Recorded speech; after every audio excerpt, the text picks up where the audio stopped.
এই ট্রিপের সব থেকে ভালো কিছু সাক্ষী থাকলাম আজকে। দেখো, শুধু দেখো কাঞ্চনজঙ্ঘাকে, দেখো কিভাবে উঁকি মেরেছে আমাদের দিকে। পুরো ফাঁকা, মোবাইল ক্যামেরা ভালো যতটা আসছে অতটাই তুলছি।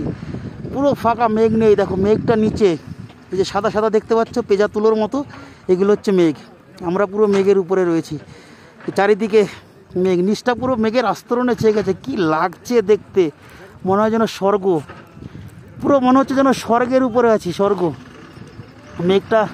মেঘটার উপরে রয়েছি, মনে হচ্ছে যেন পুরো স্বর্গের উপরে রয়েছি। আর ডান দিকে দেখো কাঞ্চনজঙ্ঘা, কি অপরূপ সৌন্দর্য নিয়ে উঁকি মেরেছে আজকে। পুরো পরিষ্কার আবহাওয়া, পরিষ্কার পরিষ্কার, কোনো এক টুকরো মেঘের আস্তরণ নেই। কিন্তু ঘটনা হচ্ছে দুর্ঘটনা।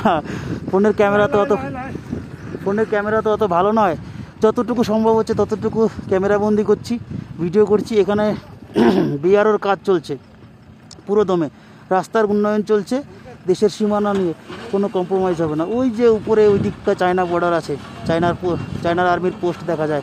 শুধু তোমরা এইটা দেখো, অবাক হও, দেখো আর অবাক। আমি তো খালি চোখে দেখছি, এক মায়াবী দৃশ্য, মায়াবী, মানে কথায় প্রকাশ করা যাবে না, ভাষায় প্রকাশ করা। অসাধারণ দেখতে, অসাধারণ। কাঞ্চনজঙ্ঘাকে যে এত সুন্দর দেখতে, রোদ পড়েছে মনে হয় যেন সাদা, একেবারে ধপধপ ধপধপ করছে সাদা কিছু। এই ট্রিপ আমার সফল আজকে। এতগুলো পাহাড়ের চূড়া, উচ্চ পাহাড়ের চূড়া একসঙ্গে দেখলাম। এই ট্রিপ আমার সাকসেস। আমার যত কষ্ট করেছি আসতে, যত রকম ঝামেলা জঞ্জাল পেরিয়ে পাশ বানিয়েছি, সমস্ত কিছুর এই যে কাঞ্চনজঙ্ঘাকে এই রূপে দেখার পর সমস্ত কিছু আমার সফল। আমার কোনো কষ্ট থাকলো না। আমি ক্লান্তি দূর করে ফেলেছি আমি কাঞ্চনজঙ্ঘাকে দেখে। অসাধারণ ভিউ ভাই, অসাধারণ। আসো, না আসলে বোঝা যাবে না, এসে সামনাসামনি দেখতে হবে। এই যে নিচে সাদা যেগুলো পুরো মেঘ, ও ভাই কি বলবো, বলার ভাষা নেই, গলা শুকিয়ে যাচ্ছে। তবে বিপদের সময় কখনো যেন বুদ্ধি কম না হয়, বুদ্ধি নিয়ে কাজ করো, এটাই আমার একমাত্র সাজেশন। ভালো থাকো, সুস্থ থাকো, সবার সঙ্গে মিলেমিশে আনন্দে থাকো।